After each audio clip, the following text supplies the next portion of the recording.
आज हम श्रीमद् भागवतम चौथा स्कंद 17वें अध्याय के श्लोक संख्या 1 से 14 पर हम लोग चर्चा करेंगे। मंगलाचरण के बाद वैराग्य विद्या निज भक्ति योगा शिक्षार्थम एकः पुरुषः पुराणः श्री कृष्ण चैतन्य शरीरधारी कृपाम्बुदिर्यस्तम अहम प्रपद्ये। श्री कृष्ण चैतन्य प्रभु नित्यानंद श्री अद्वैत गदाधर शिवासदि गौर भक्त वृंदा। हरे कृष्ण कृष्ण कृष्ण हरे हरे हरे राम राम राम हरे हरे। हम लोग प्रसंग चल रहा है महाराज पृथु का, और महाराज पृथु की प्रशंसा में सभी वहाँ पे उपस्थित लोग महाराज पृथु का बहुत गुणगान कर रहे थे। उनके बारे में अनेक बातें वो बोल रहे थे। तो हम चर्चा करेंगे कि जब वो प्रशंसा समाप्त हो गई चौथे स्कंद के 16वें अध्याय में, 16वें अध्याय तक प्रशंसा समाप्त हो गई।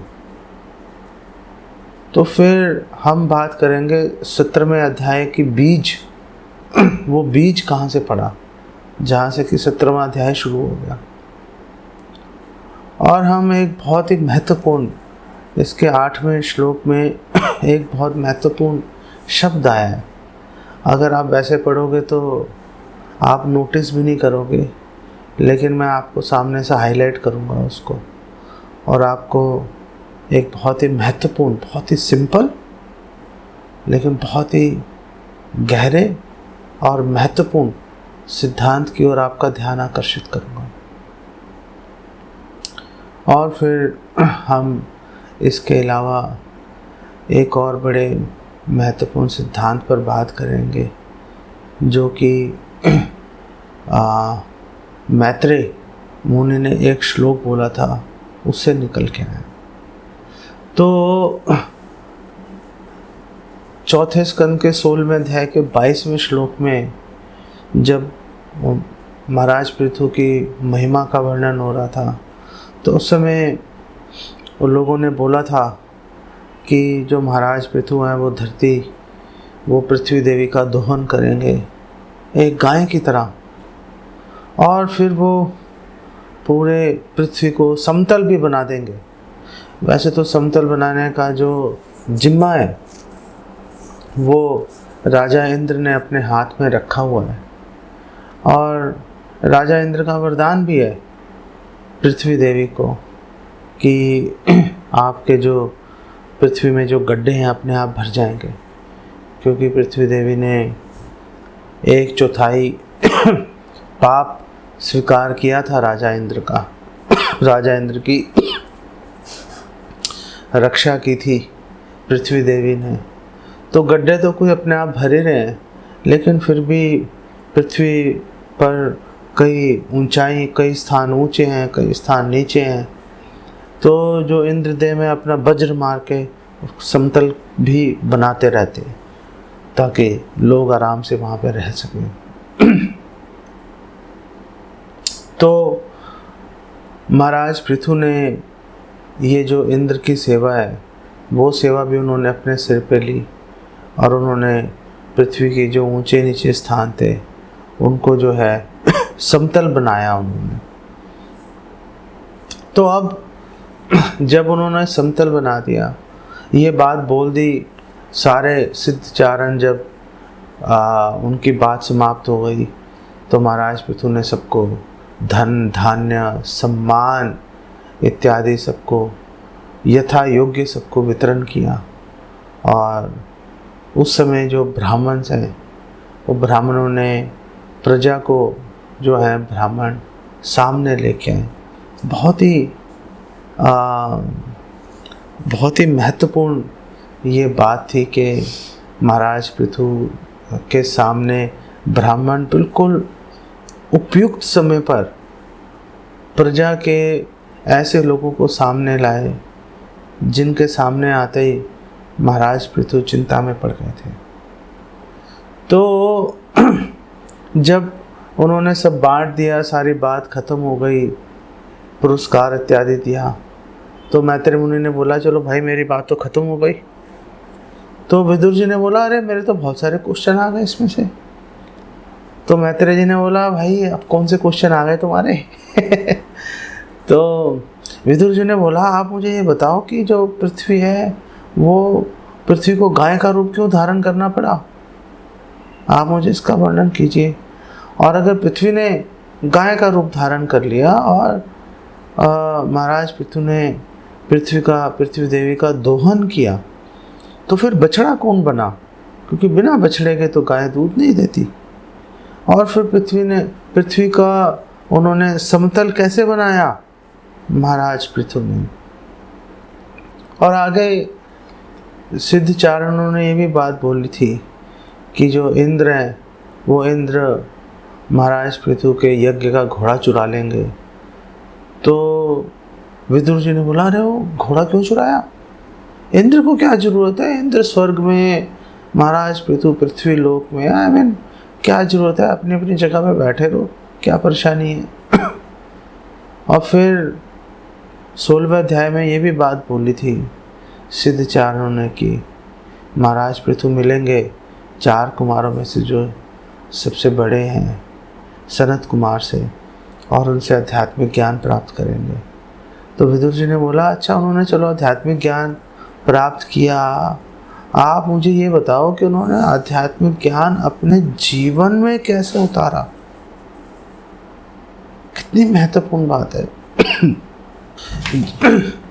जीवन में उतारा, और जीवन में उतारने के साथ साथ उन्होंने अपने जो आध्यात्मिक जो लक्ष्य है उसको कैसे उन्होंने प्राप्त किया, ये हमें आप इसके बारे में मुझे समझाओ। तो ये बहुत महत्वपूर्ण बात है। और मैत्रेय मुनि किसी बात को रोक ना लें, किसी बात पे वो संकोच ना करें। तो विदुर जी ने उनको बोला देखिए आप प्लीज़ सारी बात बिना किसी संकोच के स्पष्ट बताइए, क्योंकि मेरे में 2 खूबियाँ हैं। मेरे में 2 खूबियाँ हैं। अरे कौन सी खूबी है भाई तुम्हारे में? ये तुम्हें सारी बात बताई जाए, कोई बात ना छुपाए तुमसे रहस्य। तो विदुर जी ने बोला मेरे में 2 खूबियाँ ये हैं कि पहली बात है कि मैं भगवान कृष्ण का भक्त हूँ, और दूसरी बात ये भी है कि मैं आपका भी भक्त हूँ, मेरी आप में पूर्ण श्रद्धा है। ये बड़ी महत्वपूर्ण बात है कि अगर हम आध्यात्मिक ज्ञान प्राप्त करना चाहते हैं तो जिनसे भी हम मार्गदर्शन ले रहे हैं हमें हमारी उनमें पूर्ण श्रद्धा होनी चाहिए। हमें ऐसा नहीं है कि जो प्रचारक हैं उनके अंदर कमियां नहीं होंगी, 1000 कमियां होंगी, क्या हो गया कमियां है तो? आप ये देखो आपका पूरा जो ध्यान है, पूरा फोकस है आपका, वो होना चाहिए आध्यात्मिक ज्ञान की तरफ, कि क्या जिनसे आप मार्गदर्शन ले रहे हो वो आपको ढंग से, आपको अच्छी तरह आध्यात्मिक ज्ञान प्रदान कर पा रहे हैं कि नहीं कर पा रहे हैं। बाकी ऑफ कोर्स आचरण भी देखते हैं, लेकिन उनके जन्म से संबंधित, जाति से संबंधित, रूप से संबंधित उनकी कमियों का लेखा जोखा लिस्ट बनाकर वो उन्होंने उस समय हमें ऐसा बोल दिया था, अब तो हम उनकी शक्ल नहीं देखना चाहते। इस तरह के घटिया विचार अपने हृदय में नहीं लाने चाहिए। ऐसा नहीं है कि प्रचारक से गलती नहीं होगी। प्रचारक है, जो प्रीचर है वो भी एक व्यक्ति है, बात कर रहा है, वो लोगों से 10 लोगों से डील कर रहा है, वो कई बार गलतियां हो भी सकती हैं। लेकिन विदुर जी का यहाँ पर ये कहना है कि अपने प्रचारक में जो आपका जिससे मार्गदर्शन ले रहे हो उसमें पूर्ण श्रद्धा रखनी चाहिए। उससे उसको कम फायदा होगा, हमारा फायदा ज़्यादा है। क्योंकि अगर हमने अपने वरिष्ठ वैष्णव के प्रति, गुरु के अंदर अगर हमने कोई कमी देख ली, अब हम जो भी ज्ञान उनसे प्राप्त करेंगे, जो भी शिक्षा लेंगे, उसके अंदर उसको उस कमी के लेंस से, उस कमी के चश्मे से हम उसको जो है उसको देखेंगे, तो हमें हर चीज़ जो है खराब दिखाई देगी। हम पूरे मनोयोग से हम वो शिक्षा ग्रहण नहीं कर पाएंगे।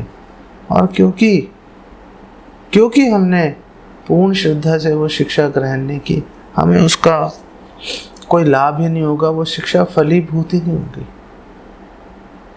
जैसे विदुर जी ने हाथ पूछा, सनत कुमार से जो शिक्षा प्राप्त की थी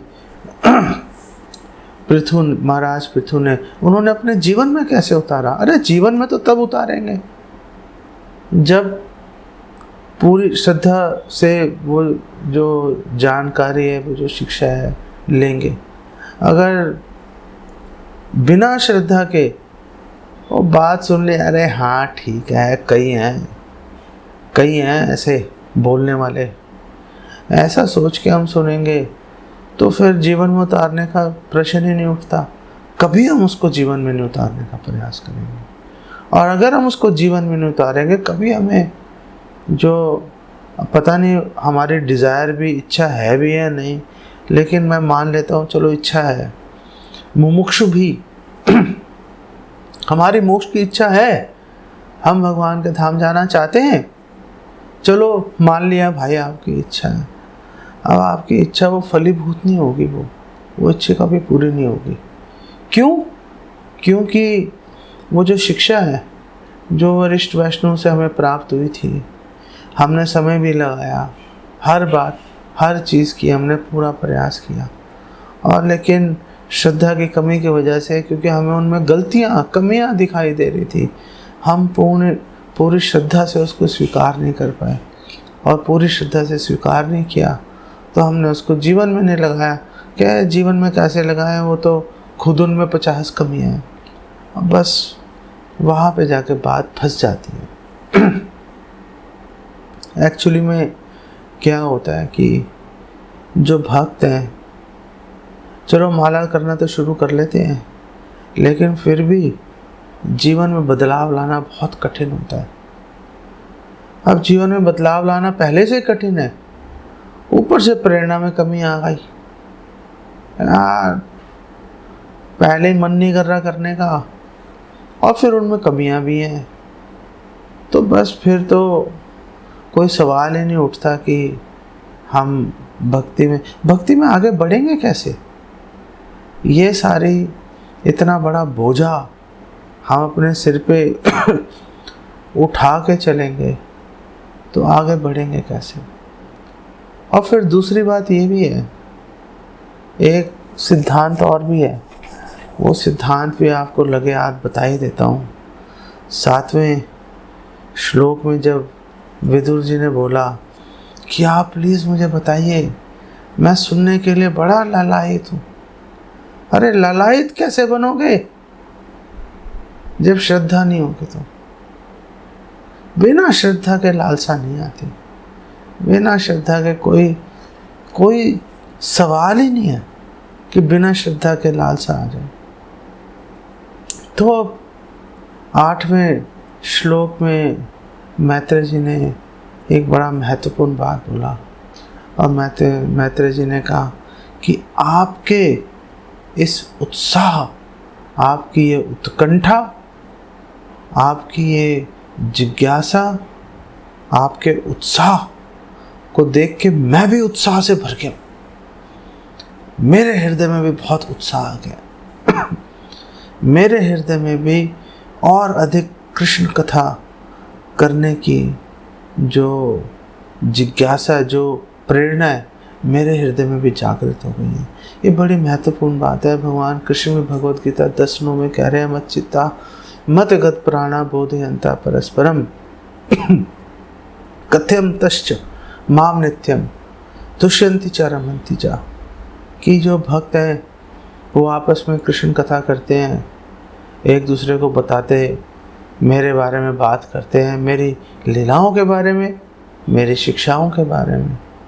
ना बोलने वाला थक रहा है, ना सुनने वाला थक रहा है।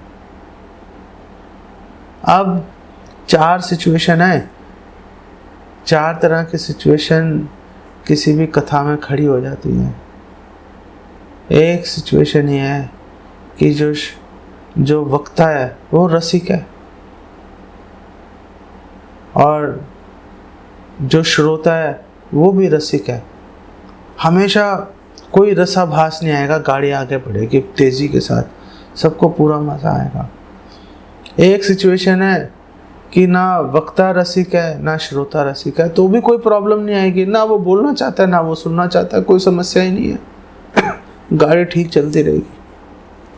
लेकिन अगर वक्ता रसिक और श्रोता ढीला है, या वक्ता ढीला और श्रोता रसिक है, तो रसाभास आ जाएगा। दोनों में से एक व्यक्ति ये सोचेगा यार कहाँ फंस गए। पीछे मैं एक प्रोग्राम में गया था, हाउस वार्मिंग प्रोग्राम था, गृह प्रवेश का। तो मैं उस प्रोग्राम में गया। पहले तो मेरी तबीयत भी ठीक नहीं थी, ऊपर से माइक ख़राब हो गया उनका, बड़ी प्रॉब्लम थी। ऊपर से वो सारे लोग आपस में बातचीत में लगे हुए थे। तो वो जो उत्साह है बात करने का, वो जो उत्साह है कुछ बताने का, कुछ डिस्कस करने का, उत्साह ही नहीं आ पाता। ओ यही सोचता रहता है वक्ता दिमाग में, यार कब बात ख़त्म हो, कब घर जाऊँ उठ के, यहाँ भी वैसे भी कोई सुनने वाला तो है नहीं। लेकिन अगर जो श्रोता है, जो सुनने वाले हैं, अगर बहुत ही लालसा से, बहुत उत्कंठा से अगर वो श्रवण करेंगे, तो उससे वक्ता को पावर मिलती है, वक्ता को ऊर्जा, एनर्जी मिलती है बात करने की। यही सिद्धांत जो है श्रीमद् भागवतम के दूसरे स्कंद के 5वें अध्याय में भी बात चल रही है, जिसमें नारद जी ने एक के बाद एक कई क्वेश्चन पूछे। नारद जी ने ब्रह्मा जी से मिले थे आपस में, नारद जी ने अनेक क्वेश्चन उनके सामने रख दिए। ब्रह्मा जी ने 2:5-9 भागवतम में ब्रह्मा जी ने बोला, तुम्हारे क्वेश्चन सुन के, तुम्हारी जो ये अपनी जिज्ञासा शांत करने की जो तुम्हारी उत्कंठा है, इससे मुझे भी बहुत प्रेरणा मिल रही है। मैं खुद भी बहुत उत्साहित हो गया हूँ तुम्हें बताने के लिए। अब ध्यान से सुनो।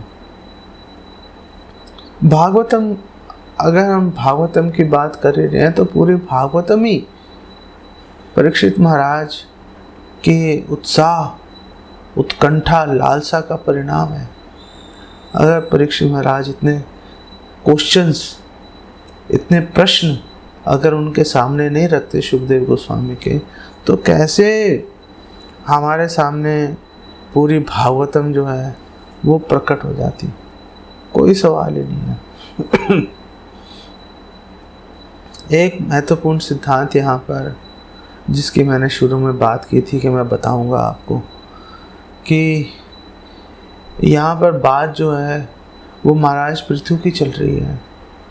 विदुर जी महाराज पृथु से संबंधित प्रश्न पूछ रहे हैं, लेकिन मैत्रेय जी कह रहे हैं कि तुम्हारी जो रुचि है वासुदेव कथाम प्रति, कि हे विदुर, तुम्हारी जो रुचि है, जो तुम्हारी ये सुनने की ये जो लालसा है, चोदितः, जो इंस्पिरेशन है कि मुझे और बताइए, मुझे और बताइए, वासुदेव कथाम प्रति, भगवान कृष्ण की कथा सुनने के बारे में जो तुम्हारी रुचि है। तो सवाल यह है कि जब बात महाराज पृथु की चल रही है, तो फिर इसमें भगवान कृष्ण की बात कहाँ से आ गई? और श्रील प्रभुपाद बहुत ही इनडायरेक्टली इस बात को एक्सप्लेन कर रहे हैं अपने प्रपोर्ट्स में। और श्रील प्रभुपाद बोल रहे हैं कि देखो, कृष्ण अवतारी हैं, अहम सर्वस्व प्रभु, कृष्ण अवतारी हैं। सारे जितने विष्णु तत्व हैं और जितने शक्तावेश अवतार हैं, वो सब जीवों की तो बात ही छोड़ दो, जितने विष्णु तत्व हैं सभी के सभी भगवान कृष्ण से ही प्रकट हुए। इसका मतलब क्या है? इसका मतलब क्या है कि बात महाराज पृथु की चल रही है और रुचि वासुदेव कथाम प्रति, कि रुचि कृष्ण कथा के अंदर है। इसका मतलब ये है कि हम किसी की भी कथा सुने, हम किसी की भी कथा सुने, चाहे हम महाराज पृथु की कथा सुने, चाहे भगवान राम की कथा सुने, चाहे नरसिंह भगवान की कथा सुने, किसी की भी कथा सुने, हमारी रुचि भगवान कृष्ण के प्रति बढ़नी चाहिए। अगर वो रुचि हमारी बढ़ रही है भगवान कृष्ण के प्रति, श्री राधा कृष्ण के चरणों के प्रति, तो ये माना जाएगा कि हम अच्छे से कथा श्रवण हम लोग कर रहे हैं। नहीं तो कहीं ना कहीं कुछ ना कुछ प्रॉब्लम है, कुछ ना कुछ प्रॉब्लम है। अब एक आपको थोड़ा सा पीछे लेके चलता हूँ जहाँ पर महाराज पृथु का अभी वो प्रकट नहीं हुए थे, जब राजा वेन शासन कर रहे थे। तो राजा वेन ने क्या किया था? राजा वेन ने सारे यज्ञ रुकवा दिए थे। सारे यज्ञ बंद कर दो, अगर करना है तो केवल मेरे को लक्ष्य करके आहुति दी जाएगी, नहीं तो तुम सब उल्टा स्त्रियां हो, मरवा दूंगा तुम्हें मैं। ध्यान रखना इस बात का। धमकी दे दी साधु महात्माओं को, धमकी दे दी राजा वेन ने। और जब उसने वो रुकवा दिए सारे यज्ञ इत्यादि, तो यज्ञ इत्यादि रुकने से देवी देवता भी निराश से हो गए थे और पृथ्वी देवी ने भी अन्न जो है उसका उत्पादन करना बंद कर दिया था। तो उसका प्रभाव क्या हुआ कि उपयुक्त समय पर ब्राह्मणों ने जब प्रजा को सामने लेके आए तो राजा पृथ्वी ने देखा, अरे भाई ये तो सारे ही दुबले पतले सीकियाँ पहलवान हैं, सबकी हड्डियों में जो है सिर्फ चमड़ी चढ़ी हुई है, मांस तो है ही नहीं। तो राजा पृथु ने पूछा, अरे भाई ये क्या हो गया, ये क्या हो गया तुम्हें? तो प्रजा ने बोला, भूख से मर रहे हैं महाराज, आप बहुत अच्छे हो, इसमें कोई शंका नहीं है, लेकिन हम भूख से मर रहे हैं। जैसे एक पेड़ है, पेड़ के अंदर अगर जो है आग हल्की सी जो है सुलगनी शुरू हो जाए, जल नहीं रही, जलेगी तो पेड़ राख हो जाएगा। जल नहीं रही, सुलग रही है आग अंदर, और वो आग क्या करती है, धीरे धीरे वो पेड़ को अंदर से खोखला बना देती है और पेड़ फिर सूख जाता है। तो प्रजा ने बोला, हमारा भी यही हाल हो रहा है, जो हमारी जठराग्नि है, जो हमारे पेट में आग जल रही है, उसने हमें सुखा दिया है उसने। अरे तो खाते क्यों नहीं? अरे खाएं कहाँ से, हम तो खूब मेहनत कर रहे हैं, पृथ्वी अन्न नहीं दे रही। और राजा पृथु ने उस समय सारी स्थिति पर विचार किया और फिर इस निष्कर्ष पे पहुंचे कि पृथ्वी देवी का दोष है इसमें। अब जब मैं राजा बन ही गया था तो देना शुरू कर देना चाहिए था उनको, क्योंकि मैं सब ठीक कर ही दूंगा, लेकिन पृथ्वी देवी ने शुरू नहीं किया था। तो महाराज पृथु को पृथ्वी देवी पर क्रोध आ गया और महाराज पृथु ने अपना धनुष बाण उठाया और पृथ्वी देवी पर निशाना साधा। अब पृथ्वी देवी ने सोचा कि ये जो निशाना, अगर इसने मुझे बाण छोड़े महाराज पृथु ने, तो मेरी तो मृत्यु हो सकती है। तो पृथ्वी देवी ने सोचा कि कैसे बचूं इससे। तो पृथ्वी देवी ने बोला अपने मन में कि गाय पे हाथ नहीं उठाएगा ये गाय पे हाथ नहीं उठा सकता, गाय सबके लिए पूजनीय है। तो इसलिए पृथ्वी देवी ने गाय का रूप धारण कर लिया। तो ये हमारा जो विदुर जी ने प्रश्न पूछा था कि पृथ्वी देवी ने गाय का रूप क्यों धारण किया, तो उसका उत्तर आ गया कि बाण के प्रकोप से बचने के लिए उन्होंने गाय का रूप धारण कर लिया। हालांकि महाराज पृथु ने उसकी कोई कीमत नहीं लगाई। महाराज पृथु ने बोला कोई कीमत नहीं है भाई, पहले प्रजा को देखूंगा, आप गाय बन जाओ, कुछ बन जाओ, मैं नहीं छोड़ूंगा आपको। गलती हुई है, वो गलती जब तक सुधरेगी नहीं तब तक मैं किसी को बख्शने वाला नहीं हूँ, किसी को छोड़ने वाला नहीं हूँ। और महाराज पृथु ने बहुत भयंकर वचन भी बोले आगे जाके पृथ्वी देवी को। वो वचन भी आप सुनोगे, आपको बहुत आश्चर्य होगा आपको। तो इसको मैं यहीं पे विराम देता हूँ।